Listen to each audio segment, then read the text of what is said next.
शुक्रिया शुक्रिया, दर्द जो तुमने दिया ये खत। आज झा मैंशन में पूरी तरीके से सन्नाटा था। बस एक ही रूम में खुशियों की लहर दौड़ पड़ी थी। वो था कमला और काजल का रूम, जो कि खुशी से बैठकर वाइन एंजॉय कर रही थी और अपनी जीत का जश्न मना रही थी। एक महीना बीत जाता है। इस बीच सौरभ ने कई बार रूही के घर पर जाकर उससे बात करने की कोशिश की थी, लेकिन रूही ने उससे बात करने को मना कर दिया था। सौरभ का पूरा रूम सन्नाटे में भीग चुका था। वो चुप रहता था, पूरे दिन टूटा हुआ रहता था। कई बार रूही को मनाने के लिए फोन करता, लेकिन ना तो उससे कोई बात हो पाती, ना कुछ और। रूही अपने मायके में थी। वो भी कम नहीं रोती थी। वो भी पूरी तरीके से अंदर से टूट चुकी थी, क्योंकि उसको अब एहसास हो चुका था कि वो भी सौरभ को चाहने लगी है। लेकिन एक्सेप्ट उसने तब किया था जब उसकी पूरी दुनिया उजड़ चुकी थी। उसके माँ बाप भी उसे लेकर बहुत परेशान थे, क्योंकि वो पूरे दिन रोती रहती थी। उसके चेहरे पर कोई खुशी नहीं थी। शादी से पहले वो कितना चहकती रहती थी, लेकिन आज उसके चेहरे पर उदासी देखकर उसके माँ बाप भी पूरी तरीके से टूट चुके थे। उसका भाई भी उसे कई बार मनाने की कोशिश करता, दिलासा देता, लेकिन कोई असर नहीं हो रहा था। इधर सुनीता जी और सलोनी तो अभी तक सौरभ से ठीक से बात नहीं कर रही थी। सौरभ बेचारा टूट चुका था, लेकिन कोई उसके पास नहीं था। काजल उससे कई बार बात करने की कोशिश करती, लेकिन सौरभ उसे इग्नोर कर देता। उसे वही रात वापस याद आ जाती, जो कि उसकी जिंदगी में तबाही लेकर आई थी। उसे रात का कुछ नहीं पता था। वो बार बार सोचने की कोशिश कर रहा था रात में क्या हुआ, लेकिन उसके दिमाग पर जोर डालने के बावजूद भी उसे कुछ याद नहीं आ रहा था। आता भी कैसे? वो टैबलेट ही ऐसी थी जो कि नींद में जाने के बाद में कुछ याद ही नहीं रहता था। एक दिन अचानक ही काजल, जो कि सीढ़ियों से उतर रही थी, अचानक ही बेहोश होकर नीचे की 2-3 सीढ़ियों से गिर जाती है। सब लोग हैरान रह जाते हैं। कमला देवी तुरंत उसके पास आकर उसे उठाने लगती हैं और चिल्लाते हुए बोलती है, कोई डॉक्टर को बुलाओ। थोड़ी देर में डॉक्टर आता है। सलोनी तो उसे देखकर गुस्से में भुनी बैठी थी। उसे काजल एक आंख नहीं खटक रही थी। उसकी वजह से ही रूही और सौरभ का घर तबाह हुआ था। इस बात से उसे चिढ़ मच रही थी। डॉक्टर आती है और काजल का चेकअप करती हैं, और जो वो कहता है उससे सब कुछ बदल जाता है। सबके चेहरे पर सन्नाटा फैल जाता है। सुनीता जी के तो पैर ही लड़खड़ा जाते हैं, और सौरभ, जो अभी अभी अपने रूम से ऑफिस के लिए जा रहा था, जैसे ही उसने हॉल में डॉक्टर की बात सुनी, उसके हाथ से उसका लैपटॉप छूटकर नीचे गिर जाता है। डॉक्टर, काजल प्रेग्नेंट है। ये सुनकर तो सभी के चेहरे पर हवाइयां उड़ जाती हैं, सिवाय कमला देवी और काजल के। दोनों के चेहरे पर हल्की हल्की तिरछी मुस्कुराहट थी। काजल को तो पहले ही पता था, और उसने ये नाटक किया था सबके सामने अपनी प्रेगनेंसी को जाहिर करने का। सबकी नजर सौरभ पर थी। सौरभ शौक होकर, नहीं, ये नहीं हो सकता। काजल जोर जोर से रोने लगती है। मैंने ये क्या कर दिया? मेरी पूरी जिंदगी बर्बाद हो गई। अब मुझे कौन अपनाएगा? कौन मुझसे शादी करेगा? ये बोलकर वो चुप हो जाती है। उसका इशारा साफ था। कमला ड्रामा करते हुए, ये तुमने क्या कर दिया काजल? तुम्हारी जिंदगी तो बर्बाद हो गई। अब मैं अपने भाई भाभी को क्या मुंह दिखाऊंगी? कैसे कहूंगी कि उनकी बेटी का पूरा जीवन बर्बाद हो चुका है, वो भी इस घर में आकर? ये बात वो सुनीता जी और महेंद्र जी को देखकर बोल रही थी। उनकी बातों का तंज वो अच्छे से समझ रहे थे कि उनकी भतीजी की लाइफ सौरभ ने बर्बाद की है। कमला जी सौरभ के सामने खड़ी होकर बोलती हैं, अब तुम्हें एक ही काम करना पड़ेगा। तो सौरभ उन्हें देखता है। कमला देवी, तुम्हें काजल से शादी करनी पड़ेगी। ये सुनकर तो सबके पैरों तले जमीन खिसक जाती है, और काजल के चेहरे पर तिरछी मुस्कुराहट आ जाती है, जो किसी को दिखने से पहले ही वो छुपा लेती है। लेकिन सलोनी से छिप नहीं पाती। वो उसकी मुस्कुराहट को देख लेती है। उसे अचानक से कुछ खटक जाता है। इधर सौरभ के पैरों तले जमीन खिसक गई थी। वो गुस्से में बोला, नेवर, मेरी वाइफ रूही है और हमेशा रूही ही रहेगी। इस बात पर काजल की आंखों से झूठे आंसू निकलने लगते हैं और बोलती है, और मैं, मेरे साथ तो तुमने नाइट स्पेंड करी थी ना? क्या वो सिर्फ एक नाइट स्पेंड था? क्या तुम मुझे ऐसे छोड़ दोगे? और ये मेरा बच्चा, मेरे बच्चे को तुम ऐसे छोड़ने वाले हो? ये बात वो अपने पेट पर हाथ रखकर बोल रही थी। उसे देखकर ऐसा लग रहा था जैसे पता नहीं बेचारी कितने ही दुख में हो। समय कभी नहीं रुकता, लेकिन कुछ जख्म ऐसे होते हैं जो हर बीतते दिन के साथ में और गहरे हो जाते हैं। इधर रूही जो अपने घर में बैठी हुई थी, उसे इस बात की खबर जैसे ही मिली, उसकी आंखों से लगातार आंसू बह रहे थे और वो तुरंत अपने रूम में भाग जाती है। उसके माँ बाप उसे संभालते हैं। मीरा जी, उसकी माँ, अपनी बेटी को ऐसे रोते हुए नहीं देख पा रही थी। वो अपने हस्बैंड को देखती हैं, जिनके चेहरे पर गुस्सा और निराशा दोनों थी। मीरा रूही को देखकर, बेटा, जो कुछ हो गया उसे भूल जाओ, अपनी जिंदगी बर्बाद मत करो। रूही अचानक से बैठी होकर अपने आंसू पोंछकर बोलती है, नहीं माँ, मैं नहीं रोऊंगी। क्या आप लोग मेरा साथ देंगे? इस बात पर उसके माँ बाप हाँ में से हिला देते हैं। तो रूही बोलती है, मैं सौरभ को छोड़ना चाहती हूँ, मैं उन्हें डाइवोर्स देना चाहती हूँ। ये सुनकर तो उनके पैरों तले जमीन खिसक जाती है। लेकिन वो भी क्या करते, उसका फैसला भी सही था। भला ऐसे इंसान के साथ कोई कैसे ही जी सकता है जो कि अपनी वाइफ के होते सत्ते दूसरे के साथ रिलेशन बनाए, और तो और उसका बच्चा भी दूसरी औरत के पेट में हो। तो वो अपनी बेटी की लाइफ को कैसे ही बर्बाद होते देख सकते थे। डिसीजन लेने के बाद में उसने तुरंत एडवोकेट को अपने घर पर बुला लिया था। वो उनका फैमिली एडवोकेट था, जो कि उनके जितने भी कोर्ट कचहरी के काम होते थे वही कंप्लीट करते थे। जैसे ही उन्हें पता चला, वो भी हैरान रह गए, क्योंकि वो भी रूही की शादी में शामिल हुए थे। रूही के फैसले पर उन्होंने कोई ऐतराज नहीं जताया, क्योंकि वो उनका खुद का मैटर था। क्या पता क्या हुआ होगा, इसलिए उन्होंने भी तुरंत डाइवोर्स फाइल कर दिया। 2 दिन बाद सौरभ, जो कि ऑफिस के लिए रेडी हो रहा था, रेडी होकर जैसे ही वो रूम से बाहर आता है, तभी एक वकील उनके मेंशन में आता हुआ उसे दिखाई देता है। वो देखकर थोड़ा हैरान रह गया, लेकिन तुरंत आगे बढ़ गया। वो तो वैसे भी अपनी चाची की बात सुनकर गुस्से में था, जिन उन्होंने शादी की बात करी थी कि उसे काजल से शादी करनी पड़ेगी। उस दिन से उसका पारा हाई हुआ पड़ा था, और आज वकील को देखकर उसके दिमाग में अजीब से ख्याल आने लगे। वो तुरंत सोफे पर बैठ गया और वकील को सामने बैठने का इशारा किया। सारे फैमिली मेंबर्स भी वहीं आ चुके थे। वकील ने अपनी बात को आगे बढ़ाते हुए कहा, जी, मिसिस रूही झा ने डाइवोर्स फाइल किया है। यह सुनकर सलोनी, जो वहां पर पानी का गिलास लेकर आ रही थी, उसके हाथ से ट्रे छूट जाती है और पानी वहीं पर बिखर जाता है। सौरभ गुस्से में अपने सोफे से खड़ा हो जाता है, लेकिन उसके पैरों में जान नहीं थी। जैसे ही वो गिरने को होता है, राजवीर उसे तुरंत संभाल लेता है और उसे बैठाते हुए बोला, संभाल कर। लेकिन अभी भी वो अपने भाई से गुस्सा था। सौरभ, नहीं, वो ऐसा नहीं कर सकती, वो मुझसे डाइवोर्स नहीं ले सकती, मैं उससे जाकर बात करूंगा, कहकर वो बिना एडवोकेट की आगे की बात सुने वहां से गाड़ी लेकर निकल जाता है। और फिर रूही के घर के बाहर आकर ही उसकी गाड़ी रुकती है। वो तुरंत उसकी डोरबेल बजाता है और लगातार बजाते रहता है। जब उसकी डोरबेल आज बंद ही नहीं होती, तो गुस्से में रूही खुद जाकर डोर ओपन करती है और उसे देखने लगती है। उसे देखकर उसकी आंखों में नमी और गुस्सा दोनों थे। सौरभ उसके पास आकर उसका हाथ पकड़कर जैसे कुछ कहने को होता है, रूही उसका हाथ झटक कर बोलती है, बताइए आपको क्या काम है और क्या बात करनी है मुझसे। सौरभ उसकी ऐसी बेरखुरी को देखकर उसका दिल कचोट जाता है, लेकिन फिर वो बोलता है, ये तुम कैसे कर सकती हो, तुम मुझे डाइवोर्स कैसे दे सकती हो। रूही एक सरकास्टिक स्माइल के साथ बोलती है, क्यों, क्या हुआ? अपने बच्चे की खुशखबरी आपने नहीं दी तो क्या आपको लगा मुझे नहीं पता चलेगा? ये सुनकर सौरभ थोड़ा शर्मिंदा हो जाता है और उसे देखने लगता है। तो रूही उसे देखते हुए बोलती है, कम से कम इस रिश्ते को तो तुमने इज्जत नहीं दी, इस रिश्ते को तो तुमने नहीं निभाया। उस लड़की के साथ और उस होने वाले छोटे से जान के साथ तो ऐसा मत करो, और उसे अपनाने के लिए तुम्हें मुझे छोड़ना होगा, और ये मेरा फाइनल डिसीजन है।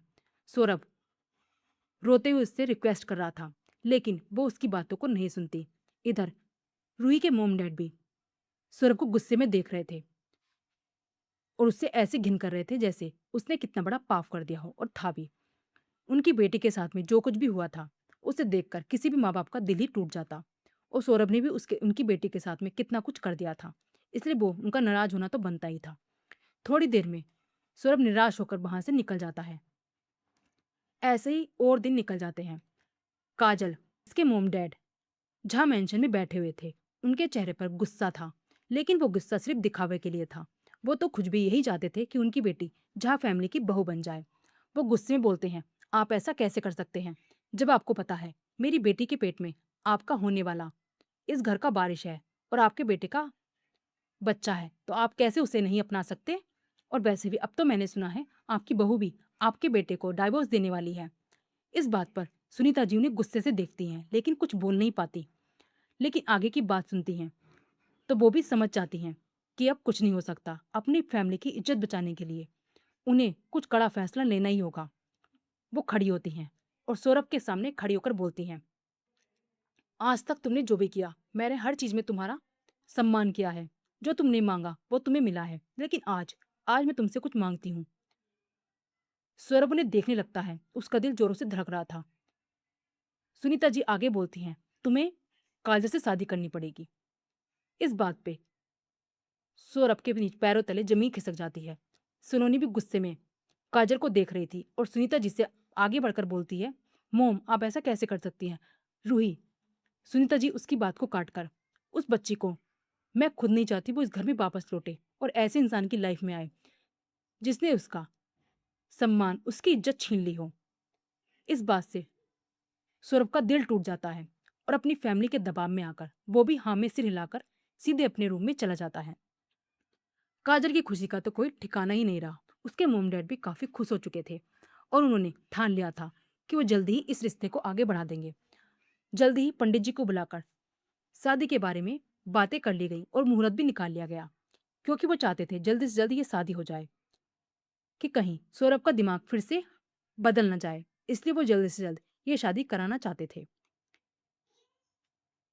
सौरभ ने तो मना कर दिया था कि बस वो डायरेक्ट शादी ही करना चाहता है, लेकिन काजल के रहते ऐसा कैसे हो सकता था? वो तो अपने सभी फंक्शंस को एंजॉय करना चाहती थी और रूही को दिखाना चाहती थी कि अब जहाँ फैमिली की बहू वो बनने वाली है। तो उसने इंगेजमेंट, हल्दी, मेहंदी, संगीत सभी करने का फैसला लिया था और आज उनकी इंगेजमेंट सेरेमनी थी। पूरा स्टेज और पूरा जहाँ मेंशन अच्छे तरीके से सजा हुआ था।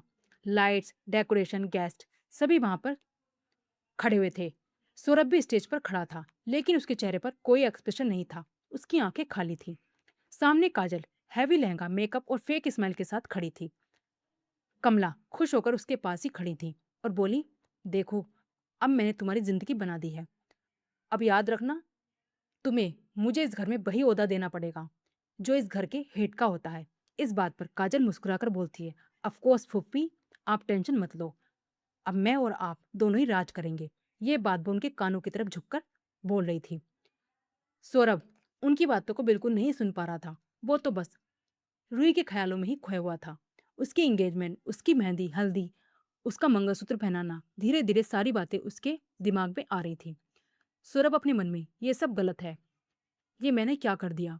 रूही तुम क्यों चली गई मेरी जिंदगी से? थोड़ी देर में उनकी एंगेजमेंट सेरेमनी स्टार्ट होती है। उसकी उंगलियां रिंग पकड़ते हुए कांप रही थी, लेकिन कमला जी के कहने पर उसने अंगूठी पहना दी और सौरभ ने भी धीरे से काजल की उंगली में रिंग पहना देता है। उसी पल उसका दिल कहीं और होता है और वो किसी और के पास नहीं बल्कि रूही के पास में था, जो कि दर्द से पूरी तरीके से टूट चुकी थी और अपने आप को उभारने के लिए अपनी फ्रेंड्स के साथ में कभी कभार बाहर आ जाती थी। और आज भी वो बाहर मार्केट में आई हुई थी। वो कहीं खोई हुई थी, लेकिन उसकी दोस्त उसे हंसाने की कोशिश कर रही थी। रूही की मोम भी आज उसके साथ आई थी अपनी बेटी को खुश करने के लिए, क्योंकि उन्हें पता चल चुका था कि सौरभ ने काजल के साथ में सगाई कर ली है। उन्हें इस बात से बहुत गुस्सा था कि अभी तो सही से डिवोर्स भी नहीं हुआ और वो ऐसा कैसे कर सकता है। उन्होंने भी ठान लिया था कि वो अपनी बेटी को अब बिल्कुल नहीं सहने देंगी। तभी अचानक रूही की निगाहें सामने जम जाती हैं। उसकी आंखें लाल पड़ जाती हैं। सौरभ और काजल एक शॉप में थे और कुछ शॉपिंग कर रहे थे। सौरभ तो बेचारा उदास था, लेकिन काजल उसे बार बार कुछ चीजें दिखा रही थी। वो चीजें कुछ और नहीं बल्कि बेबी के लिए कुछ टॉयज वगैरह थे, कुछ कपड़े वगैरह थे। रूही उन्हें देखकर बिल्कुल फ्रीज हो जाती है। उसके हाथ से बैग गिर जाते हैं। रूही अपने मन में, इतनी जल्दी? उसकी आंखों से आंसू बहने लगते हैं। मीरा भी सामने देख लेती हैं और उसे संभालते हुए, बेटा मत देखो, चलो यहाँ से, अब उनसे तुम्हारा कोई मतलब नहीं है। लेकिन रूही की नज़रें तो उनसे हटती नहीं। उसका दिल जोरों से धड़क उठता है और बुरी तरीके से टूट जाता है। सामने अचानक ही सौरभ की नज़र भी जैसे ही रूही पर पड़ती है, उसका दिल बेचैन हो जाता है और जैसे ही वो आगे बढ़ने को होता है रूही से बात करने के लिए, कोई उसका हाथ पीछे से पकड़ लेता है। वो कोई और नहीं, बल्कि काजल ही थी, जो कि बड़े प्यार से उसका हाथ पकड़कर उसे टॉयज दिखा रही थी। उसने रूही को देख लिया था और उसे टूटते हुए भी देख लिया था, लेकिन उसने बिल्कुल भी सौरभ का हाथ नहीं छोड़ा, बल्कि उसे और भी चीजें दिखाने लगी। घर में भी काजल बिल्कुल परफेक्ट बहू बनने का ड्रामा करती थी। सुनीता जी की हेल्प करना, किचन में काम करना, सबके सामने मासूम बनकर दिखाना। लेकिन सौरभ उससे हमेशा ही डिस्टेंस बनाकर रखता था। वो सिर्फ मजबूरी में ये सब कुछ निभा रहा था। सलोनी क्वाइटली सब कुछ ऑब्जर्व कर रही थी। उसे काजल की हरकत बहुत ज्यादा आर्टिफिशियल और नकली लग रही थी। सलोनी अपने मन में कुछ तो गड़बड़ है, ये लड़की जितनी सीधी दिखती है उतनी है तो नहीं। ऐसी शादी की शॉपिंग वगैरह चल रही थी, क्योंकि फंक्शन जल्दी जल्दी होने वाले थे, इसलिए सारी रिस्पॉन्सिबिलिटी सलोनी को दी गई थी शादी की। सलोनी को इसमें कोई इंटरेस्ट नहीं था, लेकिन फिर भी उसे करना तो था ही, बल्कि ही वो बड़ी बहू थी झा फैमिली की, इसलिए सारी रस्में उसे निभानी थी। वो भी शॉपिंग के लिए निकल जाती है। इस बात का उसे अंदाजा नहीं था जो आज वो देखने वाली थी। उससे काजल की सच्चाई काफी हद तक उसके सामने आने वाली थी, और ऐसा ही हुआ। अचानक उसकी नजर सामने पड़ती है। काजल एक लड़के के साथ थी, बहुत करीब, हंसते हुए दोनों बातें कर रहे थे।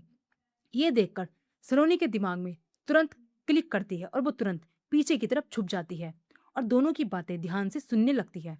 काजल हंसते हुए, बस कुछ दिन और सौरभ की पूरी प्रॉपर्टी के साथ में हम दोनों एंजॉय करेंगे, हम दोनों फ्री हो जाएंगे। रोहन इस्मक करते हुए, और हम, और बच्चा। काजल उसे आंख मारते हुए, वो तो है ही तुम्हारा, लेकिन नाम सौरभ का होगा। ये सुनते ही सलोनी के पैरों तले जमीन खिसक जाती है। उसकी सांसें रुक जाती हैं। उसे समझ नहीं आता वो करे तो क्या करे। सलोनी अपने मन में, तुमने मेरे घर को बर्बाद किया है काजल, अब तो मैं तुम्हें बेनकाब करके ही रहूंगी, चाहे मुझे कुछ भी क्यों ना करना पड़े। रूही भी अपने घर में अकेली बैठी थी। उसके सामने डाइवर्स पेपर्स की कॉपी थी, जिसे वो साइन करने वाली थी। उसकी आंखों में आंसू थे, खालीपन था। तभी उसका फोन रिंग करता है। उसकी फ्रेंड अनंता, जो कि हाल ही में यूएसए से यहाँ पर आई हुई थी। एक्चुअली वो एब्रोड में अपनी पढ़ाई कर रही थी और साथ में जॉब भी कर रही थी। फॉरेन में उसने अपनी लाइफ स्टार्ट की थी और उसी लाइफ को वो एंजॉय कर रही थी। लेकिन अब वो कुछ दिनों के लिए इंडिया में एंजॉय करने के लिए आई थी। अनंता रूही की बेस्ट फ्रेंड थी। वो जहाँ भी जाते थे उन्होंने कॉलेज भी साथ किया था। लेकिन अनिता आगे की पढ़ाई के लिए फॉरेन चली गई और रूही ने वहां जाने से मना कर दिया। रूही कुछ पल सोचती है और फिर फोन को पिक करती है। अनंता, यार मैंने ये क्या सुना है, क्या तू डिवोर्स ले रही है सौरभ से? रूही कुछ नहीं कहती और बोलती है हाँ। तो अनंता कहती है, चल कहीं बाहर मिलते हैं। 2 घंटे बाद दोनों ही एक कॉफी शॉप में बैठकर कॉफी इंजॉय कर रहे थे। लेकिन रूही तो बड़ी उदास बैठी थी, उसके दिमाग में कुछ अलग ही चल रहा था। अनंता उसकी उदासी को समझ पा रही थी। उसने उसके हाथ पर हाथ रखकर कहा, देख रूही, कभी कभी आंखों देखी बातें भी झूठ होती हैं। रूही उसकी बात को सुनकर उसकी तरफ देखती है और बोलती है, लेकिन अब कुछ नहीं बचा, उसके पेट में उनका बच्चा है। अनंता कुछ सोचते हुए, वैसे वो लड़की है कौन जो तेरी लाइफ में आकर ऐसी तबाही मचाकर चली गई? रूही कुछ नहीं बोलती, उसके सामने एक फोटो कर देती है। उस फोटो को देखकर अनिता के पैरों तले जमीन खिसक जाती है। लेकिन वो रूही से इस बारे में कुछ नहीं कहती। उसके दिमाग में अब कुछ चलने लगा था। इधर दूसरी तरफ रात को सौरभ बालकनी में खड़ा था, हाथ में गिलास था, आंखों में दर्द। सौरभ, काश, काश वो रात किसी तरीके से मैं खत्म कर चुकूं, और तुम मेरी बातें सुन लो, मुझे अपने करीब आने दो, प्लीज मेरी बात सुन लो। हवा तेज चल रही थी, जैसे उसका दर्द कहीं पर बहाकर ले जा रही हो। काजल अपने रूम में थी और अपने हाथ पैरों पर नेल पेंट लगा रही थी। उसके चेहरे पर बड़ी सी मुस्कुराहट थी। उसका ब्राइडल लहंगा आ चुका था और उसकी मेहंदी हल्दी के फंक्शन में जल्दी से होने वाले थे, इसलिए उसके चेहरे से मुस्कुराहट जा ही नहीं रही थी। आज आंगन में हल्दी की रस्म चल रही थी। ढोलक की आवाज, औरतों की हंसी, लेकिन इस हंसी में सच्चाई नहीं थी। काजल पीले कपड़ों में बैठी थी, चेहरे पर खुशी, लेकिन आंखों में भरी थी चालाकी। कमला अपने मन में, देखो बेटा, आज अब तुम इस घर की बहू बनने वाली हो। 2 दिन के बाद तुम इस घर की बहू बन जाओगी, और फिर दूर खड़े सौरभ को देखकर फिर तुम इस पूरे घर पर राज करोगी। ये कहते हुए उनके चेहरे पर घमंड भरी मुस्कान थी। दूसरी तरफ सौरभ खड़ा था। उसके चेहरे पर कोई भाव नहीं था, जैसे उसकी महात्मा कहीं और हो। उसने पहले ही बोल दिया था कि वो हल्दी की कोई रस्म नहीं करेगा, बस हाँ, शामिल हो जाएगा। सलोनी उसके पास आती है, उसे देखती है। सौरभ, जो काफी दिन से सलोनी से बात करना चाहता था, लेकिन सलोनी तो इतने दिन से ना तो उससे कोई बात कर रही थी और ना ही उससे किसी बारे में डिस्कस कर रही थी। उसने तो ये तक नहीं पूछा था, सौरभ तुम ठीक हो या नहीं। आज वो उसके पास आकर खड़ी हुई तो सौरभ उसको आंखें भरी होकर देखने लगा। उसकी आंखों में नमी थी। सलोनी उसकी आंखों को देखकर अपना सिर झुकाकर सामने की तरफ देखती है, जहां पर काजल खुश होकर हल्दी लगवा रही थी। सलोनी सौरभ की तरफ देखते हुए, बस थोड़ा सा इंतजार, सब ठीक हो जाएगा। सौरभ अचानक उसे देखता है। वो कंफ्यूज होकर उसकी आंखों को देखने लगता है, जिसमें कुछ सवाल, कुछ बेचैनी थी। सलोनी इससे आगे कुछ नहीं कहती और वहां से चली जाती है। नेक्स्ट डे काजल के हाथों में मेहंदी लग रही थी। वो हंसते हुए कहती है, इस बार सौरभ का नाम गहरा रंग लाएगा।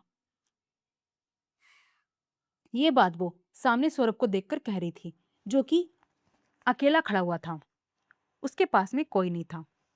तभी उसका भाई उसके पास आकर खड़ा हो जाता है और उससे कहता है, चलो मेरे साथ, क्योंकि वो अपने भाई को ऐसे अकेला नहीं छोड़ सकता था। उसने देखा था इन 1.5-2 महीने में उसकी भाई की हालत कैसी हो चुकी थी। वो जानता था उसका भाई रूही से प्यार करता है, लेकिन वो समझ नहीं पा रहा था आखिर उस रात ऐसा हुआ तो हुआ क्या, जिससे ये दोनों इतना दूर आ गए थे। इधर रूही ने डिसाइड कर लिया था कि वो अब अनंता के साथ में यहाँ से यूएस से शिफ्ट हो जाएगी। अनंता पहले तो उससे मना कर रही थी, तो रूही उसे हैरानी से देखती है, क्योंकि कुछ टाइम पहले अनंता ने ही उससे कहा था कि क्यों ना वो फौरन आके उसके साथ शिफ्ट हो जाए। लेकिन शादी के बाद में सब कुछ बदल चुका था और आज अनंता ही उससे मना कर रही है कि वो उसके साथ फौरन में ना आए। ये बात उसे हजम नहीं हो रही थी, क्योंकि अनंता उसे बहुत ज्यादा फोर्स करती थी उसके साथ रहने के लिए, और आज वो उसे ही मना कर रही थी। लेकिन रूही ने किसी तरीके से उसे मना लिया था। अनंता भी क्या ही कहती, वो भी मान चुकी थी। रूही अपना सूटकेस और पैकिंग कर रही थी। पास में पासपोर्ट, टिकट। उसकी माँ मीरा, जो कि पास में खड़ी थी और रो रही थी, बेटा इतनी दूर अकेले मत जाना। रूही टूटे स्वर में कहती है, यहाँ रहकर हर रोज मर रही हूँ माँ, वहां शायद जीना सीख जाऊं। उसकी आवाज में दर्द था, लेकिन एक हिम्मत भी थी। उसके पिता भी आगे क्या ही कहते, वो अपनी बेटी के डिसीजन में पूरी तरीके से सपोर्ट कर रहे थे। उसका भाई भी अपनी बहन को सपोर्ट कर रहा था। उन सबको लग रहा था कि शायद उन्होंने सौरभ को पहचानने में गलती कर दी और अपनी बेटी का हाथ उस इंसान के हाथ में दे दिया जो उसे समझ ही नहीं पाया। उन्हें तो लगा था सौरभ शायद सच में ही उनकी बेटी से प्यार करता है और उनकी बेटी को संभाल कर रखेगा, वैसे ही जैसे वो हमेशा अपनी बेटी को संभाल कर गुड़िया की तरह रखते थे। आज झा मैंशन को खूबसूरती से सजाया गया था, क्योंकि आज काजल और सौरभ की शादी होने वाली थी। इधर रूही भी अपना सामान पैक कर रही थी, उसे भी एयरपोर्ट के लिए निकलना था। इधर एक रेस्टोरेंट में सलोनी और उसके सामने कोई लड़की बैठी हुई थी, जो इसके हाथ में कुछ फोन था और उसके हाथ में कुछ प्रूफ भी थे। इधर सलोनी के हाथ में भी कुछ प्रूफ थे। वो उसे दिखाते हुए बोली, ठीक है, आज शाम को इस प्लान को एग्जीक्यूट करना पड़ेगा। वैसे तुम्हारी फ्लाइट कब की है। अनंता उसकी तरफ देखते हुए बोली, नहीं आज मेरी कोई फ्लाइट नहीं है। हाँ, वो लड़की कोई और नहीं जो सामने बैठी थी, वो थी अनंता। अनंता रूही की फ्रेंड। वो काजल को पहले से ही जानती थी और ये आगे ही पता चलने वाला था कि किस तरीके से वो काजल को जानती थी। सलोनी उसके सामने बैठकर, और मैंने तो सुना है आज तुम निकलने वाली हो और रूही भी तुम्हारे साथ। अनंता उसकी बात को काट कर बोली, आप टेंशन मत लो, ना ही रूही यहाँ से कहीं जाएगी और आज तो मैं भी नहीं जाने वाली। मुझे भी कुछ दिन यहीं पर रुकना है। लेकिन आप इस बात को छोड़ो, जैसा मैं कह रही हूँ आप वैसा करो। आज वो धमाका होगा जिससे उस काजल का चेहरा सबके सामने आ जाएगा और जिसने भी उसका साथ दिया है उसका चेहरा भी सबके सामने आ जाएगा। इस बात पर सलोनी भी हाँ में से हिला देती है और बोलती है, ठीक है, अब मुझे घर जाना होगा, शादी की तैयारियां चल रही हैं और आज शादी है, अगर मैं घर पे नहीं हुई सबको शक हो जाएगा। इस बात पे अनंता हाँ में से हिला देती है और फिर सलोनी वहां से निकल जाती है। उसके जाते ही अनंता के चेहरे पर मुस्कुराहट आ जाती है और वो बोलती है, तुमने मेरी फ्रेंड की जिंदगी बर्बाद किया ना काजल, अब तो मैं तुम्हें छोड़ूंगी नहीं। तुम्हें कोई जानता हो या ना जानता हो, लेकिन मैं तुम्हारे इस ढोंगे चेहरे को अच्छे से जानती हूँ। आज मैंने तुम्हारा चेहरा सबके सामने नहीं दिखाया तो मैं भी अनंता नहीं, अनंता चौहान, अनंता चौहान नाम है मेरा। मैं किसी से दबती नहीं। तुमने मेरी प्यारी सी मासूम दोस्त को रुलाया है ना, अब देखो मैं तुम्हारा क्या हाल करती हूँ। ये बात वो बड़े ही गुस्से में बोल रही थी। वो अपनी फ्रेंड से बहुत प्यार करती थी। उसने हमेशा ही रूही को सपोर्ट किया था। वो तो किसी को भी रूही के खिलाफ खड़े होने भी नहीं देती थी। अगर कोई उसे कुछ कहता तो तुरंत उसे ठिकाने लगा देती थी। उसकी फाइटिंग स्किल्स भी काफी अच्छी थी। कभी उसने रूही को परेशान करने नहीं दिया था और आज अपनी फ्रेंड्स को इस हालत में देखकर उसे बहुत गुस्सा आ रहा था। शाम को रूही की पैकिंग हो चुकी थी और उसकी फ्लाइट रात के 9 बजे की थी। उसे जल्द ही निकलना था। इधर झा मेंशन में मंडप सज चुका था।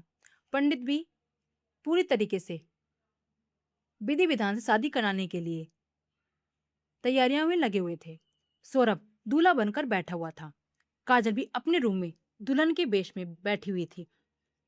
काजल और उसके पेरेंट्स के चेहरे पर खुशी चमक रही थी, लेकिन इस शादी में प्यार नहीं, सिर्फ मजबूरी थी और एक जबरदस्ती थी जो वो नहीं जानती थी। इधर रूही भी अपने बैग को पैक करके अपनी आंखों में आंसू लेकर एयरपोर्ट के लिए निकल चुकी थी। इधर ना तो इस बात का सौरभ को अंदाजा था कि आज उसकी रूही हमेशा के लिए उसे छोड़कर जा रही है और ना ही वो ऐसा कभी सोच सकता था।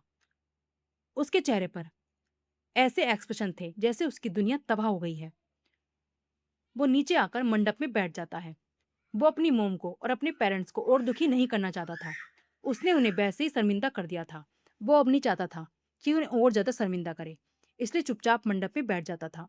वो ऐसा हो चुका था जैसे कोई लाश हो, पत्थर की मूर्ति हो जिसमें कोई सांस ही नहीं ले रहा हो। सलोनी उसे देख रही थी, जो सामने खूबसूरत से लहंगे में खड़ी हुई थी। वो पूरी तरीके से रेडी थी, बस उसे इंतजार था किसी और के आने का।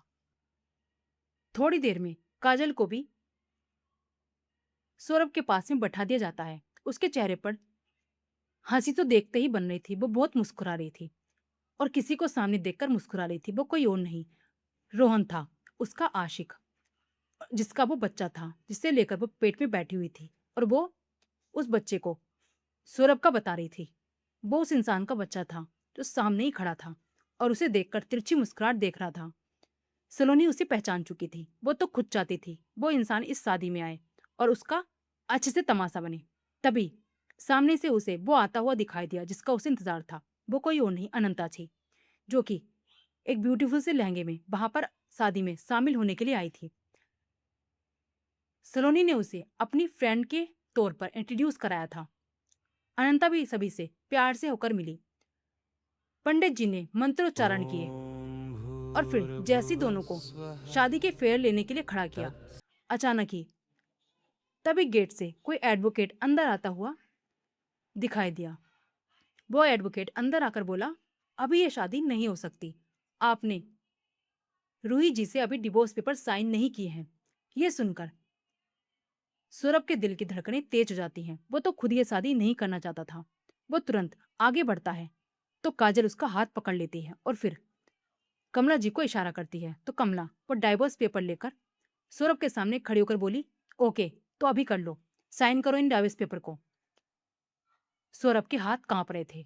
उसके हाथ में पेन था जो कि कमला देवी ने उसे हाथ में पकड़ाया था, लेकिन वो उन पेपर्स को साइन करता तभी एक वहां पर तेज आवाज गूंजती है, कोई डाइवोर्स नहीं होगा। ये सुनकर सब चौंक जाते हैं। सामने सलोनी और अनंता खड़े थे।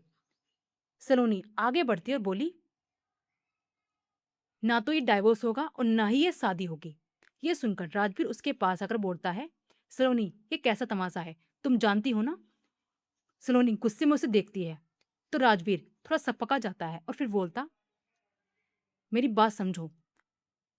सलोनी आगे बढ़कर कुछ बोलने को होती है तो राजवीर उसका हाथ पकड़ लेता है। ये देखकर अनंता आगे की तरफ आती है और बोलती है, ये शादी नहीं हो सकती क्योंकि ये बच्चा सौरभ का है ही नहीं। ये सुनकर पूरा मंडप सन्न हो जाता है क्योंकि अभी तक ये खबर लीक हो चुकी थी कि काजल के पेट में सौरभ का बच्चा है और उसकी पहली शादी में डाइवोर्स हो चुका है। लेकिन ये बात सुनकर काजल का चेहरा पीला पड़ जाता है और वो आगे आकर बोलती है, ये तुम कैसी बातें कर रही हो और तुम हो कौन? अनंता उसके सामने आकर स्मक करते हुए बोलती है, क्यों नहीं पहचाना मुझे? यूएसए, राहुल, अभी भी याद नहीं आया कुछ? ये सुनकर काजल की पैरों तले जमीन खिसक जाती है और वो लड़खड़ाती आवाज में बोलती है, तुम हो कौन? उसकी बातें सुनकर सलोनी राजवीर से अपना हाथ छुड़ाकर आगे आकर बोलती है, ये रूही की फ्रेंड है और उसकी फ्रेंड जिसने तुम्हें धोखा दिया था। नहीं, उसने नहीं बल्कि तुमने उसे धोखा दिया था, वो करेक्ट करके बोलती है। तो काजल फटी आंखों से उन दोनों को देखने लगती है। तभी कमला देवी आगे आकर बोलती है, ये कैसी बातें कर रहे हो? ये बच्चा किसी और का नहीं, सौरभ का है। सौरभ, कुछ बोलो ना, ये तुम्हारे बच्चे को किसी और का बच्चा बता रहे हैं। तुम दोनों ने वो रात। सौरभ उन्हें देखकर घूरता है तो कमला देवी अपनी बात को संभाल कर बोलती है, मेरा मतलब है ये बच्चा। तभी महेंद्र जी गुस्से में बोलते हैं, ये क्या तमाशा है, कोई मुझे कुछ बताएगा?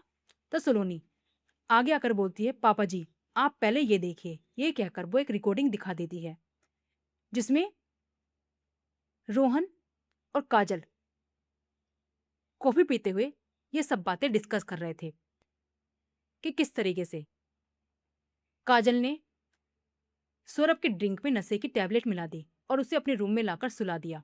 उनके बीच में कुछ नहीं हुआ था और ये बच्चा किसी और का नहीं बल्कि रोहन का था। यह सुनकर तो महेंद्र जी के पैरों तले जमीन खिसक गई। वहां पर जितने गेस्ट और उनके फैमिली मेंबर्स थे उन्हें देखकर आगे आकर बोले, क्या हुआ, हमें भी तो दिखाओ। तो सलोनी अपने हस्बैंड को इशारा करके बोलती है, अब कुछ करोगी भी या नहीं? तो राजवीर सकपका कर बोलते हैं, क्या करूं? तो सलोनी उन्हें घूरते हुए बोलती है, कुछ मत करो, जो करना है मैं ही कर लूंगी। और जाकर प्रोजेक्टर पर लाइव फुटेज चला देती है जिसमें कि काजल की और रोहन की डिस्कशन थी, जो कि आपस में कुछ डिस्कस कर रहे थे और इस बारे में बता रहे थे कि कैसे उन्होंने सौरभ को फंसाया था। ये सुनकर इधर महेंद्र जी गुस्से से कांप उठते हैं और ये बोले, ये तुमने किया है? ये बात वो कमला देवी को देखकर बोल रहे थे क्योंकि काजल ये भी बोल चुकी थी कि इसमें उसकी बुआ ने उसका साथ दिया था। सुनीता जी की आंखों में आंसू बह रहे थे कि कैसे उन्होंने अपने बेटे का विश्वास नहीं किया। इधर सौरभ, जो कि बिना हिले डुले अभी तक पत्थर का बना बैठा था, वह तुरंत सामने की तरफ आया और गुस्से में काजल के सामने खड़ा होकर बोला, ये सब तुमने किया? उसकी आंखों में गुस्से की आग थी। तुमने मेरी जिंदगी बर्बाद कर दी। और एक जोरदार थप्पड़ काजल के चेहरे पर जड़ देता है। सलोनी भी आगे आकर बोलती है, अब मेरी बहन को परेशान करने के लिए वो भी एक थप्पड़ उसके गाल पर जड़ देती है। काजल के पेरेंट्स आगे आकर उसे संभालने लगते हैं और बोलते हैं, ये क्या हरकत है? तो अनंता फिर से उस प्रोजेक्टर में कुछ वीडियोस चला देती है जहां पर एक लड़का था और वो वीडियो यहाँ की नहीं बल्कि यूएसए की थी। अनंता सामने आकर बोलती है, इसने मेरे दोस्त जिसका नाम राहुल था उसे भी धोखा दिया था। यहाँ तक कि उसने तो सुसाइड करने की कोशिश की थी। इसने उसके साथ कई रातें बिताई हैं और उसका बच्चा भी अबॉर्ट कराया था। इसने उसे पहले अपने प्यार के जाल में फंसाया और फिर उसकी दौलत को लेकर यहाँ से फरार हो गई। इसने तो उसके अकाउंट से कम 2-3 करोड़ रुपए भी हासिल कर लिए थे। ये सुनकर सब हैरानी से काजल को देखने लगते हैं और उसके पेरेंट्स भी सकपका जाते हैं क्योंकि उन्हें इस बारे में सब कुछ पता था। सलोनी, और हाँ, एक बात याद रखना, तुम क्या सोच रही थी? जो कुछ तुमने किया तुम ऐसे ही निकल जाओगी? तुमने मेरी देवरानी कम बहन को इतना रुलाया है तो मैं तुम्हें कैसे छोड़ सकती थी? मैं तो तुम्हें पहले ही जान चुकी थी। जब तुम इस घर में आई थी मैं तभी समझ चुकी थी कि कोई ना कोई तो प्लान है। लेकिन मुझे नहीं पता था सौरभ को देखते हुए कि तुम इतनी जल्दी इसके प्लान में फंस जाओगे। सौरभ अपना सर झुका लेता है और तुरंत सलोनी के सामने आकर उसके गले लग जाता है और रोते हुए बोलता है, थैंक यू भाभी, थैंक यू सो मच। आपने मेरी ज़िंदगी बर्बाद होने से बचा ली।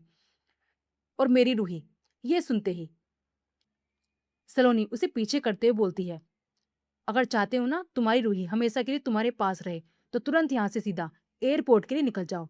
ये सुनकर पूरे फैमिली मेंबर्स हैरान रह जाते हैं। सौरभ के असिस्टेंट ने सभी गेस्ट को वहां से विदा कर दिया था, क्योंकि आगे का डिस्कस तो वो खुद भी कर सकते थे, लेकिन सभी फैमिली मेंबर्स ने काजल और उसकी फैमिली की सारी वीडियोस और सारी प्रूफ प्रोजेक्टर पर देख लिए थे। सब उन्हें घिन भरी नजरों से देखते हुए वहां से निकल चुके थे। महेंद्र जी आगे आकर बोलते हैं, ये तुम क्या कह रही हो? कहाँ जा रही है रूही? और एयरपोर्ट का क्या मतलब है? सुनीता जी भी आगे आकर यही सवाल करती हैं। तो सलोनी अनंता की तरफ देखते हुए बोलती है, वो हमेशा के लिए इस शहर को छोड़कर, इस देश को छोड़कर फौरन जा रही है और वहीं पर शिफ्ट होने वाली है। तभी अनंता आगे आकर बोलती है सौरभ को देखते हुए, जल्दी निकलो, उसकी फ्लाइट 9 बजे की है। वैसे तो वो मेरे साथ जाने वाली थी, लेकिन उसने कहा वो वहां पर जाकर अपने जितने भी फॉर्मेलिटीज हैं कॉलेज में अपनी एडमिशन की वो कंप्लीट कर लेगी, इसलिए वो आज ही निकल रही है। अगर चाहते हो उसे दोबारा ना खो तो जल्दी जाओ एयरपोर्ट। यह सुनकर सौरभ तुरंत वहां से निकलते हुए बोलता है, मैं उसे कहीं नहीं जाने दूंगा, रूही सिर्फ मेरी है। इधर उसके फैमिली मेंबर भी तुरंत उसके पीछे पीछे दौड़ने लगते हैं और कहते हैं, हम भी लाएंगे अपनी बहू को। कहकर वो भी अपने बेटे के साथ में अलग अलग गाड़ियों से निकलने लगते हैं। अनंता भी सलोनी और राजवीर की गाड़ी में बैठ जाती है। महेंद्र जी अपनी वाइफ को लेकर गाड़ी से निकल जाते हैं। सबसे आगे सौरभ की गाड़ी थी, जो कि धुआंधार ड्राइव कर रहा था। कई बार तो उन्होंने ट्रैफिक रूल्स को भी तोड़ दिया था। वो बार बार टाइम की तरफ देख रहा था। वो कांपती आवाज में, तुम मुझे छोड़कर नहीं जा सकती, उसकी आंखों में नमी थी और वो आंखों में नमी लेकर एयरपोर्ट की तरफ बढ़ रहा था। आधा घंटे बाद उसकी गाड़ी जोर की आवाज के साथ में रुकती है और तुरंत एयरपोर्ट की तरफ बढ़ने लगता है। उसके गार्ड भी उसकी गाड़ियों के पीछे थे। उसके फैमिली मेंबर्स भी तुरंत गाड़ी से उतरते हैं और अंदर की तरफ जाने लगते हैं। बाहर ही रूही के पेरेंट्स उसे अंदर तक छोड़कर बाहर की तरफ आ रहे थे। जैसे ही उन्होंने झा फैमिली को देखा, उनके चेहरे पर गुस्से की लहर दौड़ गई। रूही के डैड आगे आकर बोले, अब क्या बचा है? क्यों तबाह करने आए हो? क्या उसे अब जीने भी नहीं दोगे? ये सुनकर सौरभ उनके सामने हाथ जोड़कर खड़ा होते हुए बोलता है, मुझे बस रूही से एक बार बात करनी है। तभी रूही की मोम मीरा जी आगे आकर बोलती हैं, देखो बेटा, आपने जो कुछ भी किया वो कर दिया, लेकिन मैं नहीं चाहती अब तुम मेरी बेटे की जिंदगी में वापस आओ। ऐसे ही सब लोग उसे मिलने को मना कर रहे थे, लेकिन अनंता तुरंत आगे आकर बोलती है, आंटी आप मेरी बातें सुनिए, सौरभ जीजू को रूही से मिलने दो। ये सुनकर रूही की मोम हैरानी से अनंता को देखने लगती हैं और बोलती हैं, तुम इन लोगों के साथ कैसे? अनंता उन्हें समझाते हुए बोलती है, प्लीज आंटी मेरी बात सुन लो, अभी आपको सब कुछ क्लियर हो जाएगा। ये कहकर वो लोग अंदर की तरफ बढ़ जाते हैं। पीछे रूही के मोम डैड भी हैरानी से उनके पीछे पीछे बढ़ जाते हैं। रूही का भाई भी, जिसका नाम विशाल था, वो भी उनके पीछे बढ़ जाता है। इधर बोर्डिंग का टाइम हो चुका था, अनाउंसमेंट हो रही थी और रूही आंखों में आंसू लेकर आगे की तरफ बढ़ रही थी। तभी पीछे से एक आवाज आती है, चीखते हुए, नहीं। ये सुनकर रूही एकदम से हैरान रह जाती है, क्योंकि वो इस आवाज को जानती थी, लेकिन वो पीछे नहीं पलटती। उसे लगा शायद ये सब कुछ उसका धोखा है। आज तो वो शादी के मंडप में किसी और का होने जा रहा है, तो वो यहाँ पर कैसे हो सकता है? सौरभ चीखते हुए आगे की तरफ आते हुए, रूही तुम मुझे छोड़कर नहीं जा सकती। ये सुनकर तो रूही एक के कदम एकदम से रुक जाती है और पीछे की तरफ देखने लगती है, जहां पर सौरभ और उसकी पूरी फैमिली, यहाँ तक कि उसके मोम डैड भी पीछे खड़े हुए थे। सलोनी ने उन्हें अंदर आते हुए सारी बातें बता दी थी कि किस तरीके से क्या हुआ था। ये सुनकर तो उन लोगों के मुंह भी खुले के खुले रह गए। भला एक लड़की ऐसे कैसा कर सकती है? इधर फाइनल बोर्डिंग की अनाउंसमेंट चल रही थी और रूही सामने की तरफ देख रही थी, जहां पर सौरभ चिल्लाता हुआ उसी की तरफ बढ़ रहा था। सौरभ हाँफता हुआ आंसुओं से भरी आंखें लेकर उसे देख रहा था। सौरभ धीरे धीरे आगे बढ़ता है, बोला, मैंने कुछ नहीं किया रूही, प्लीज मत जाओ मुझे छोड़कर। रूही उसे देखने लगती है और हैरानी से उसकी आंखों में देखती है, जो कि पसीने में तरबतर था। उसके चेहरे पर पसीना झलक रहा था। उसने शेरवानी तो पहनी थी, लेकिन उसकी हालत इतनी बुरी हो चुकी थी कि कोई नहीं कह सकता। इसकी अभी थोड़ी देर में शादी होने वाली है। रूही पहले तो सामने की तरफ देखती है और फिर आगे बढ़कर बोलती है, क्या तमाशा कर रहे हो सौरभ? जाओ, तुम ऐसे काजल को नहीं छोड़ सकते। सौरभ जो गुस्से में बोलता है, उस इंसान का नाम भी मत लो। बहुत ही बदतमीज लड़की है वो। मैंने तो उसे अपना दोस्त माना था, लेकिन वो। ये बात सुनकर रूही हैरानी से उसे देखने लगती है। तभी अनंता और सलोनी आगे की तरफ आते हैं और फिर धीरे धीरे रूही को सारी बातें बता देते हैं। रूही के हाथों से उसका बैग छूटकर नीचे गिर जाता है और वो आंखों में आंसू लेकर सामने सौरभ की तरफ देखने लगती है, जो कि उसे ही देख रहा था। और धीरे धीरे उसकी तरफ कदम बढ़ा देती है और फिर आंखों में आंसू लेकर उसके गले लग जाती है। दोनों बेतहासा रोए जा रहे थे। आसपास में एयरपोर्ट पर जा रहे लोग भी उन्हें हैरानी से देख रहे थे। उन्हें पहले तो अंदर जाने के लिए रोक रहे थे, लेकिन जब उन्होंने झा फैमिली को देखा और महेंद्र झा को देखा, तो उन्होंने उन्होंने रोकने की कोशिश नहीं की। वहां पर सभी लोग उन्हें हैरानी से देख रहे थे। इस समय पर सभी की आंखों में पानी था। सभी की आंखें नम हो चुकी थी। अनंता भी अपनी फ्रेंड के लिए काफी खुश हो रही थी। उसे लग रहा था उसने पता नहीं कितना अच्छा काम कर दिया हो। सामने दोनों ही गले से लगे हुए थे और एक दूसरे को बिल्कुल नहीं छोड़ रहे थे। आज तो रूही भी उससे छूटने की कोशिश बिल्कुल नहीं कर रही थी। सौरभ ने उसे गले से लगाए हुए कहा, प्लीज मुझे माफ कर दो। ये सब कुछ मेरी गलती थी। अगर मैं उस काजल के इतना करीब नहीं जाता तो ऐसा कुछ होता ही नहीं कि उसे मौका मिले मेरे करीब जाने का। I am sorry. और अब मैं तुम्हें कभी परेशान नहीं करूंगा, मगर मुझसे दूर मत जाना। प्लीज मुझसे दूर मत जाना, मैं मर जाऊंगा तुम्हारे बिना। रूही भी उसे रोते हुए बोल रही थी, मुझे भी माफ कर दो। मैंने तुम्हारे प्यार को समझा ही नहीं। हमेशा ही तुम्हें परेशान किया, हमेशा एक छोटी बच्ची की तरह परेशान किया। लेकिन पता है अब मैं बड़ी हो गई हूँ। ये सुनकर वहां पर जितने भी लोग थे, सबके होठों से दबी दबी हंसी निकल जाती है और सौरभ भी मुस्कुराए बिना नहीं रह पाता। तभी अनंता आगे की तरफ आती है और उसे डाइवोर्स पेपर देती हुई बोली, तो अब इस डाइवोर्स पेपर का क्या करें? रूही मुस्कुराते हुए उसे देखती है और उसके हाथों से डाइवोर्स पेपर लेकर उन्हें फाड़ देती है। ये देखकर सबके चेहरे पर मुस्कुराहट फैल जाती है। रूही रोते, मुझे माफ कर दो। मैंने तुम पर ट्रस्ट नहीं किया। मुझे तुम्हें पर ट्रस्ट करना चाहिए था। और फिर सभी लोग वहां से एयरपोर्ट से बाहर की तरफ आ जाते हैं। बाहर खड़े होकर रूही अपने मोम डैड की तरफ देख रही थी, जैसे कह रही हो, मोम डैड अब मैं क्या करूं? उसकी मोम उसके पास आकर कहती हैं, बेटा जब सच्चाई सामने आ ही गई है तो लौट जाओ अपने घर। ये बात वो मुस्कुराते हुए कह रही थी। रूही भी उनके चेहरे को देखकर मुस्कुरा देती है और बोलती है, हाँ मोम, मैं भी तो यही बोल रही थी। उसकी बातें सुनकर सबके चेहरे पर फिर से मुस्कुराहट आ गई। सब रूही की मासूमियत में खो चुके थे। थोड़ी देर में रूही अपने ससुराल वालों के साथ में अपने घर के लिए निकल चुकी थी। सौरभ की माँ सुनीता जी ने उसका प्यार से स्वागत किया। महेंद्र जी ने पहले ही जहां मेंशन पहुंचकर काजल, उसके पेरेंट्स को, यहाँ तक कि अपने भाई की वाइफ काजल की फूफी को भी यहाँ से निकाल दिया था। उन्होंने तो कमला देवी को इसलिए रख लिया था कि उनके हस्बैंड की डेथ हो चुकी है, जो कि उनके चचेरे भाई लगते थे और उनके कोई बच्चे भी नहीं थे। तो उन्होंने सोचा था कि वो अकेले रहेंगी, इसलिए उन्होंने उन्हें जहां मेंशन रहने के लिए अलाउ कर दिया था। वो कहाँ जानते थे ये लोग ही उनके बेटे की जिंदगी में जहर घोलने में लगे हुए हैं। उन्हें कहाँ ही पता था। रूही का अंदर प्रवेश होता है तो वो इधर उधर नजरें उठाकर देखती है। सुनीता जी उसका पहले की तरह घर में गृह प्रवेश करती हैं। रूही भी खुश होकर अंदर की तरफ आ रही थी। अनिंता पहले ही वहां से अपने घर के लिए निकल चुकी थी। सलोनी भी बड़े प्यार से रूही को अंदर लाती है। इस बार सच्चे प्यार के साथ में सौरभ उसका हाथ पकड़कर अंदर की तरफ लेकर आता है।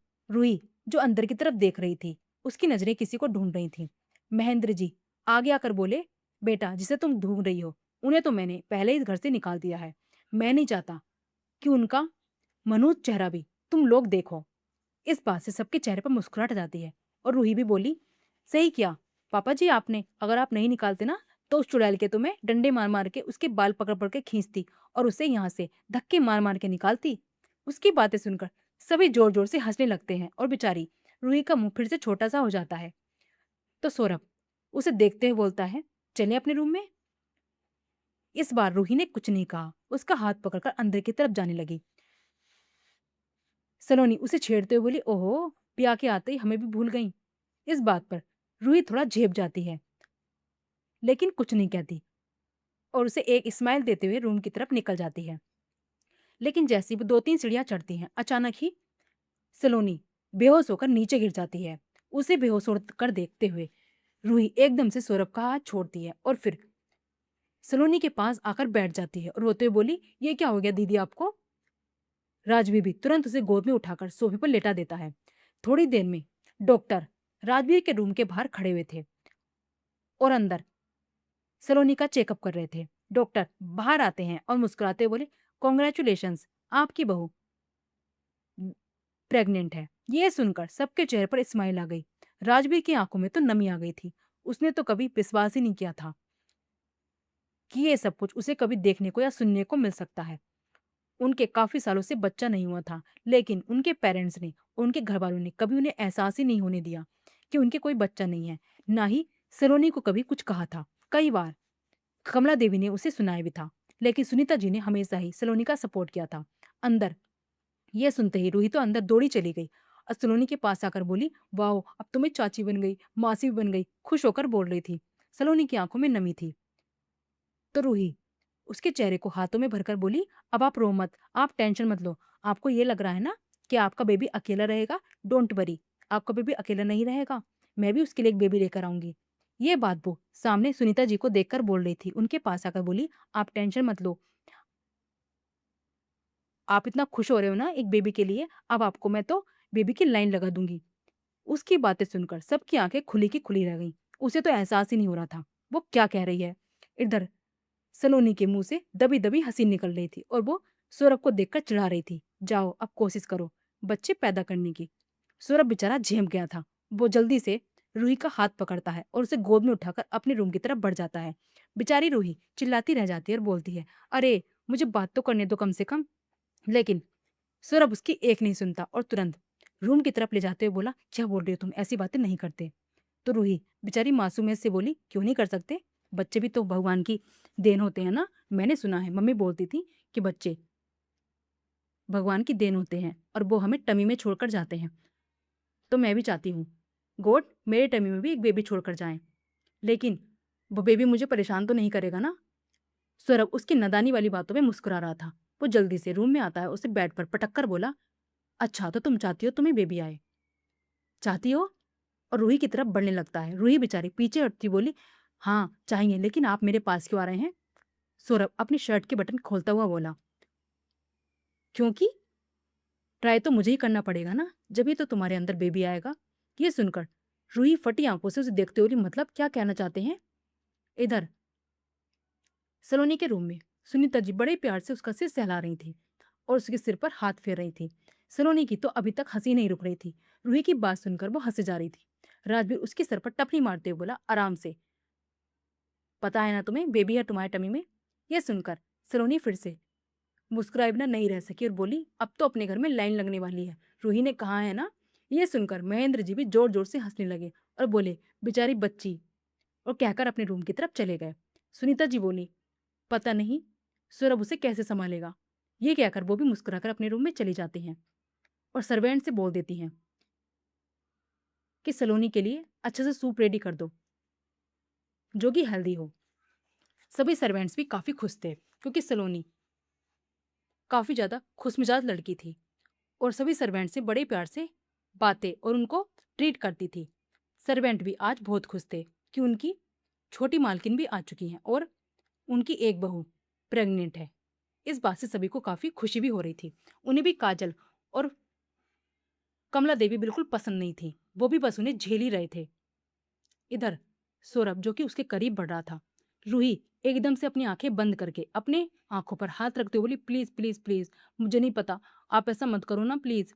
सौरभ जब उसे देखता है तो उसके माथे को चूमकर पीछे हटते हुए बोला, अब मैं तुम्हारे करीब जब तक नहीं आऊंगा जब तक तुम मुझे खुद आने को नहीं बोलोगी, लेकिन हाँ मुझसे दूर कभी मत जाना। ये कहते उसकी आंखों में नमी थी।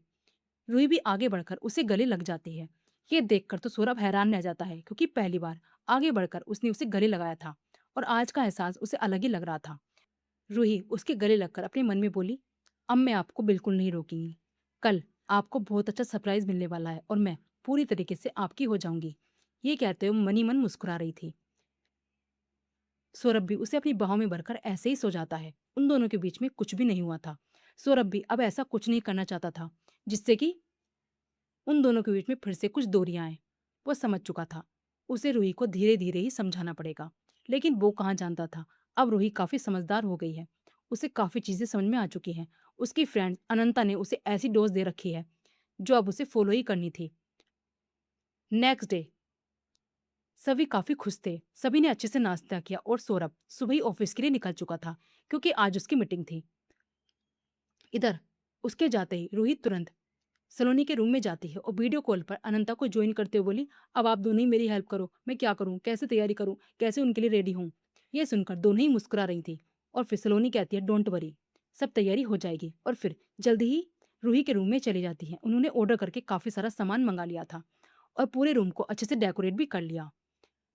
थोड़ी देर में सलोनी रूही को बहुत अच्छे तरीके से एक रेड कलर की स्लीवलेस ब्लाउज के साथ में साड़ी पहना रही थी, जिसमें रूही बहुत हॉट और सेक्सी लग रही थी।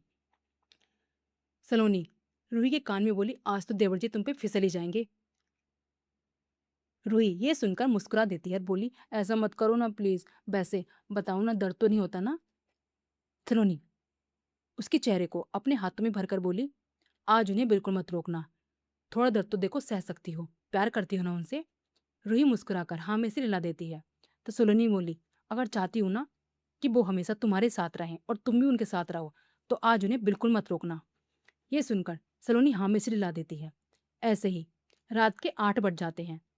रूही भी पूरे रूम में टहल रही थी। उसे सौरभ के आने का इंतजार था और उसका इंतजार जल्दी ही खत्म हो गया।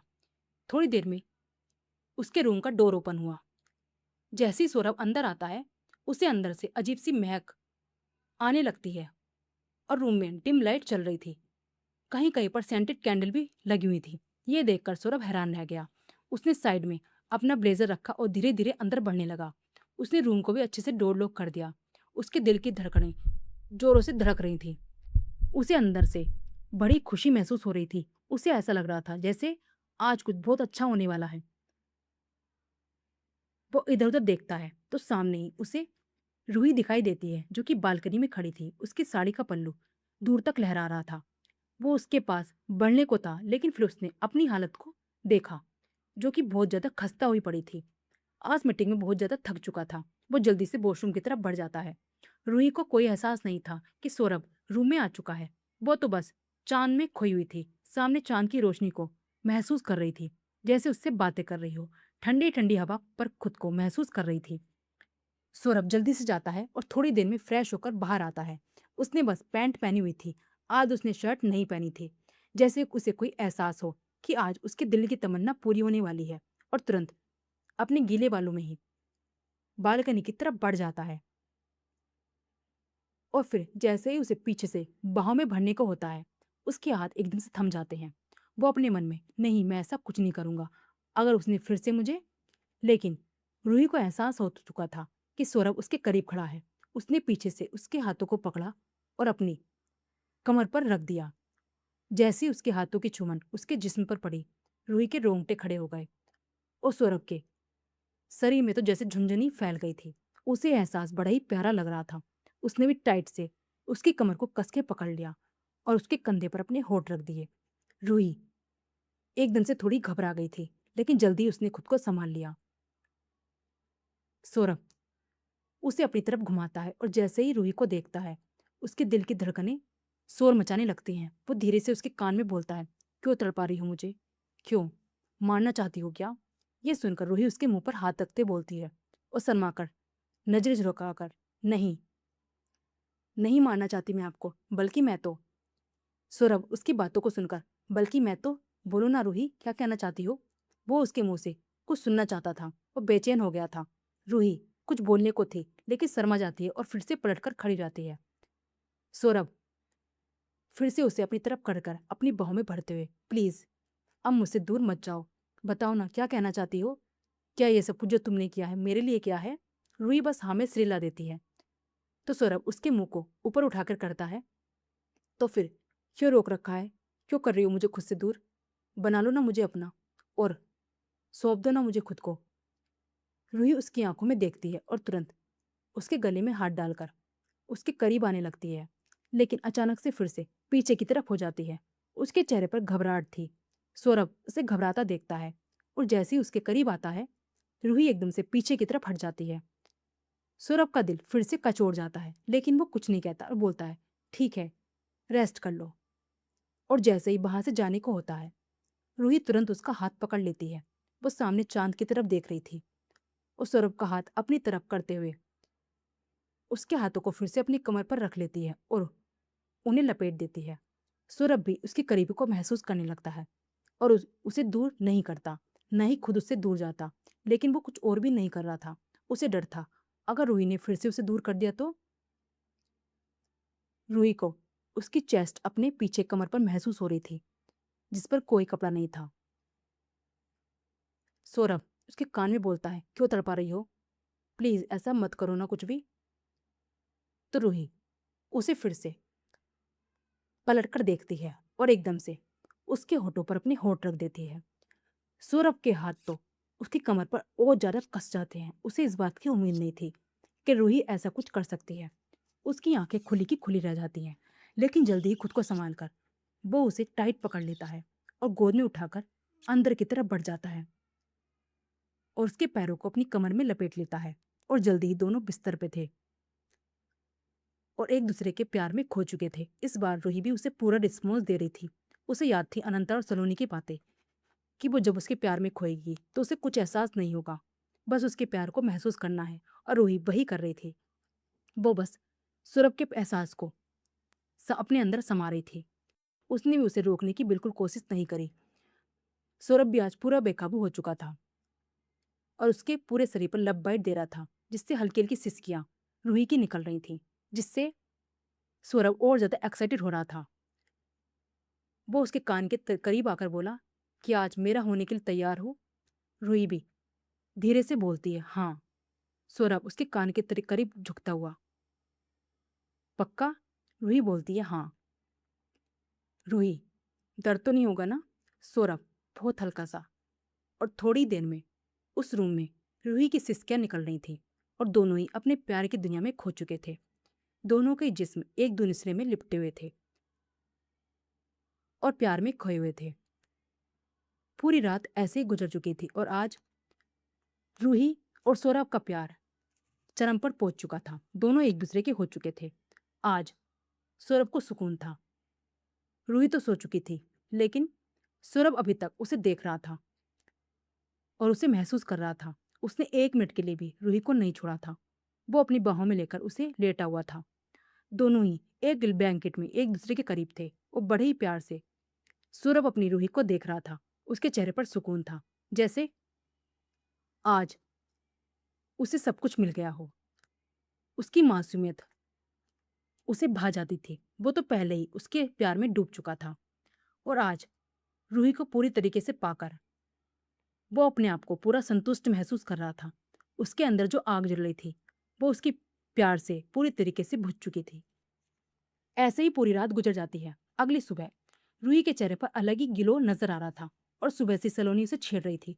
उसको पता था कि आज उसकी देवरानी और देवर एक हो चुके हैं और ये चीज वो रूही को देखकर ही बता सकती थी, जिसके कई जगह पर लब बाइट थे, जिसे वो बार बार छुपाने की कोशिश कर रही थी। सलोनी तो अपने देवर सौरभ को भी नहीं छेड़ रही थी, बार बार उसे छेड़े जा रही थी। ऐसे ही दिन गुजरने लगते हैं। पूरा परिवार खुशी से रह रहा था। महेंद्र जी भी काफी खुश रहते थे। अब उनके बेटे ने उनका पूरा बिजनेस संभाल लिया था। उनके दोनों बेटे उनके बिजनेस को बहुत आगे तक लेके जा रहे थे। इस बात से उन्हें तसल्ली थी। रूही के पेरेंट्स और भाई भी काफी खुश थे। उसके भाई का एडमिशन बड़े कॉलेज में हो चुका था, जिसमें उसने स्पोर्ट्स में भी पार्टिसिपेट किया था। कई बार उसने अवार्ड भी जीते थे, जिससे रूही काफी खुश रहती थी। आज सभी लोग डाइनिंग टेबल पर रात का डिनर कर रहे थे। अचानक ही रूही को वोमिटिंग सी फील हुई और उसके चेहरे पर अजीब से एक्सप्रेशन आ गए। वो तुरंत उठकर भागी और किचन में जाकर वोमिट करने लगी।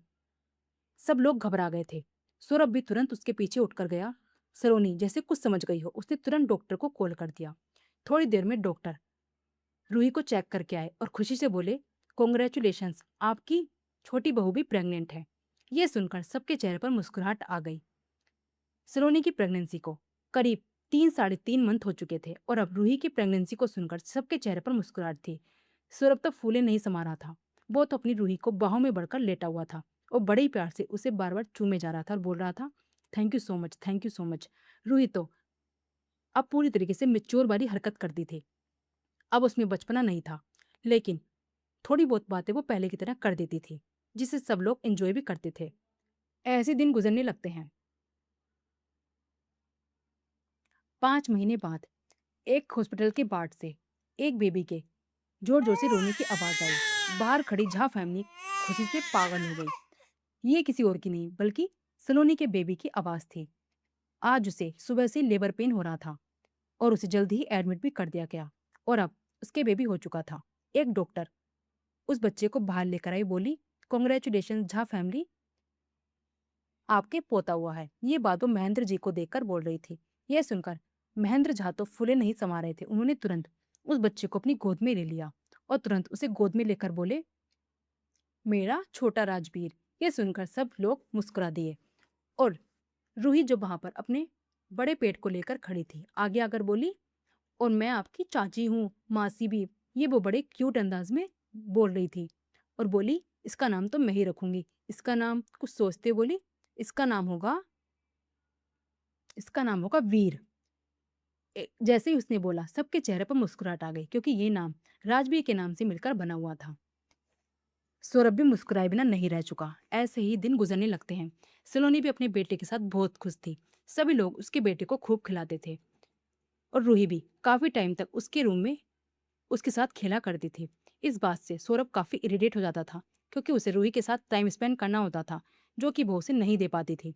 ऐसे ही उसकी भी प्रेगनेंसी का टाइम हो चुका था और अब उसे बहुत ज्यादा घबराहट होती थी। उसकी पूरी प्रेगनेंसी का टाइम बहुत ज्यादा स्मूथ बीता था, क्योंकि सभी ने उसकी सारी ख्वाहिशों को पूरा किया था। जब भी उसका मन आइसक्रीम, पिज्जा, जो भी कुछ खाने को होता, वो पूरे घर को सर पे उठा लेती थी। उसने इस टाइम पे सौरभ का जीना दुश्वार कर दिया था, लेकिन फिर भी सौरभ को रूही ही चाहिए थी। कई बार उसके पेरेंट्स ने उसे घर पर बुलाना चाहा था कि कुछ दिन यहाँ पर बिता ले, लेकिन सौरभ तो एक दिन भी उसे नहीं छोड़ता था। लेकर जाता और तुरंत उसे लेकर भी आ जाता था। इस बात से सब लोग जान चुके थे कि सौरभ रूही के बिना नहीं रह सकता। आज अचानक ही रूही जो सोफे पर बैठकर एप्पल खा रही थी, उसके पेट में जोर से दर्द उठा और वो चीख उठी। ये सुनकर सभी लोग हैरान रह गए और तुरंत उसके पास दौड़े दौड़े आ गए। सलोनी भी अपने बेटे को लेकर उसके पास आ गई और बोली, मम्मी, मुझे लगता है इसको लेबर पेन शुरू हो गया। सौरभ जो अपने स्टडी रूम में मीटिंग कर रहा था, जैसे ही उसे सर्वेंट ने बताया कि आपकी वाइफ को लेबर पेन हो गया है, तो वो तुरंत मीटिंग छोड़कर आ गया। थोड़ी देर में सिटी हॉस्पिटल में रूही को एडमिट कर दिया गया। सौरभ बेचारा बेचैनी से बाहर दौड़ा फिरी कर रहा था और अंदर रूही चिल्लाई जा रही थी और बोल रही थी, उस बुलाओ, उस सौरभ को बुलाओ। वो चिल्ला रही थी। डॉक्टर उसकी बातों को सुनकर परेशान हो चुके थे। उन्होंने बाहर आकर बोला, सौरभ झा, आप अपनी वाइफ के पास आ जाइए, वरना वो पता नहीं क्या कर डालेंगी। उसकी बातों को सुनकर सबकी हल्के से हंसी निकल गई, क्योंकि वो जानते थे कि रूही कितनी ज्यादा बदमाश है। वो सबको परेशान करके रख देगी। सौरभ तो कब से अंदर जाने की कोशिश कर रहा था। उसके कहते ही वो अंदर आ गया और रूही का हाथ पकड़ने लगा, तो रूही ने झटके से उसके गाल पर तमाचा जड़ते हुए कहा, ये सब तुम्हारी वजह से हो रहा है। तुमने तो कहा था दर्द नहीं होगा, कितना दर्द हो रहा है। उसके तमाचे की गूंज पूरे रूम में गूंज चुकी थी, यहाँ तक कि बाहर भी आई थी। सलोनी मुस्कुराते हुए बोली, अब आएगा मजा, अब तेवर जी सुधर जाएंगे अच्छे से। ये बात वो राजवीर को देखकर बोल रही थी, जैसे उसे चिढ़ा रही हो। मैंने तुम्हें बिल्कुल परेशान नहीं किया जितना रूही करती है सौरभ को, फिर भी तुम ऐसा बोलते रहते हो। राजवीर भी उसकी बातों को समझ रहा था। अंदर काफी मशक्कत के बाद में एक बच्चे की रोने की आवाज आई। फिर अचानक ही दूसरे बच्चे की रोने की आवाज आई। हाँ, रूही के ट्विंस बेबी थे, जिससे वो ज्यादा परेशान रहती थी। डॉक्टर एक हाथ में एक बच्चे को लेकर आई और नर्स पीछे से दूसरा बच्चा लेकर आई और बोली, ट्विन बेबी हुए हैं, एक लड़का है और एक लड़की है। सभी लोग मुस्कुरा दिए, सबको पहले से ही पता था। उन्होंने एक एक बच्चे को गोद में ले लिया, एक सुनीता जी ने और एक राजवीर जी ने। सलोनी ने भी उनके पास आकर बच्चे को देखा। उसके हाथ में उसका बेटा था, जो कि टुकुर टुकुर उन्हीं को देख रहा था। अंदर रूही आंखों में आंसू लेकर सौरभ को देख रही थी। सौरभ के उसने कई चांटे धर दिए थे। बेचारे के पेट में भी घूंसे मारे थे, लेकिन सौरभ ने फिर भी उसका हाथ नहीं छोड़ा था। वो जानता था रूही कितनी मासूम है। इधर रूही के पेरेंट्स और भाई भी वहां पर पहुंच चुके थे। सभी लोग बच्चों को देखकर काफी खुश थे। ऐसे ही 2-3 दिन हॉस्पिटल में रहने के बाद में आज झा मेंशन को खूबसूरती से सजाया गया था। आज रूही और सौरभ के बेबी का वेलकम था। जल्दी ही लोग अंदर आ गए और फिर आज ही उनके नामकरण की रस्म भी होनी थी। सलोनी ने बोल दिया था कि उसके नाम तो वही सिलेक्ट करेगी, तो उसने नाम सिलेक्ट कर लिए थे। सलोनी ने धीरे से बच्चों के कान में उनके नाम बोले। सब लोग एक्साइटेड थे नाम जानने के लिए। तो रूही ने जल्दी से सलोनी से कहा, दी बताओ ना क्या नाम रखा है। सलोनी मुस्कुराते हुए बोलती है, लड़के का नाम है शौर्य और लड़की का नाम है रोशनी। सबका नाम सुनकर सबके चेहरे पर खुशी के माहौल आ गया। सभी लोग मुस्कुरा दिए। सब जानते थे दोनों के नाम ही रूही और सौरभ से मिलकर बने हैं। सभी के चेहरे पर मुस्कुराहट आ गई थी। सभी लोग तीनों बच्चों को बड़े ही प्यार से संभालते थे और खुशी से रहते थे। अब जहाँ मेंशन में सिर्फ खुशी का माहौल था। ऐसे ही रूही और सौरभ के प्यार की चर्चे पूरे मेंशन में रहती थी। सलोनी तो बार बार उन्हें चिढ़ाते रहती थी, क्योंकि सौरभ एक पल के लिए भी रूही को नहीं छोड़ता था। कभी किचन में, कभी रूम में, हर जगह उससे प्यार करता था। रूही भी अब परेशान हो जाती थी, लेकिन फिर भी वो सौरभ को दूर नहीं करती थी। घर में बच्चों की हंसी और प्यार की गूंज बरसने लगी थी। सब लोग खुशी से और प्यार से रहते थे। बीच बीच में फंक्शंस भी अटेंड होते थे। कई बच्चों के साथ पिकनिक जाना, तो कहीं पर कहीं टूर पे जाना होता रहता था। जहाँ मेंशन में अब खुशी का माहौल था। सब लोग खुशी से रहते थे। सूर्य, रोशनी और बीर, तीनों बच्चे पूरी तरीके से घर में हुड़दंग मचाते रहते थे। दिन बीतने लगे थे और सभी लोग प्यार के रंग में डूब चुके थे। सलोनी तो उन दोनों को चिढ़ाती रहती थी, जिससे रूही तो शर्मा जाती थी, लेकिन सौरभ तो उसकी बातों को टाल देता था। उसको पता था उसकी भाभी उन्हें कितना प्यार करती है। उसके चिढ़ाने से उसे कोई फर्क नहीं पड़ता था, बल्कि वो तो उसके सामने से उसे अपनी रूही को चिढ़ाता हुआ अपनी गोद में उठाकर ले जाता था और कहता था, अपने हस्बैंड से कहो कि वो भी तुम्हें ऐसे ही प्यार करे। रूही तो बस उसे देखती रह जाती थी। सौरभ रूही को अपनी प्यार में भरकर बेड पर लेटा हुआ था। उसने उसके सिर को अपने सीने पर लेटा रखा था। दूसरी साइड उसके दोनों बच्चे सो रहे थे, जिनके पास में ही दोनों साइड पिलो लगे हुए थे। सौरभ मुस्कुराकर उसकी तरफ देखता है और बोलता है, शुक्रिया उस प्यार के लिए और उस दर्द के लिए जिसने हमें सच्चा प्यार सिखाया है। सो माय डियर लिसनर्स, कैसी लगी आपको हमारी ये कहानी और कैसा लगा सौरभ और रूही का ये प्यारा सा रिश्ता, जहां मोहब्बत के रास्ते में दर्द और साजिशों के साए भी आए, लेकिन आखिर में जीता सिर्फ उन दोनों का प्यार। सो माय डियर लिसनर्स, आपको हमारी ये स्टोरी कैसी लगी है? अगर आपको कहानी अच्छी लगी तो अपना सपोर्ट हमें जरूर दें।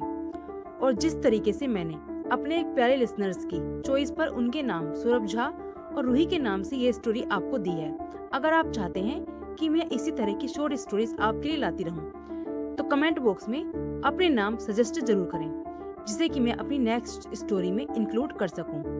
And lastly, like, share and subscribe करना मत भूलिएगा हमारे चैनल को। Thank you.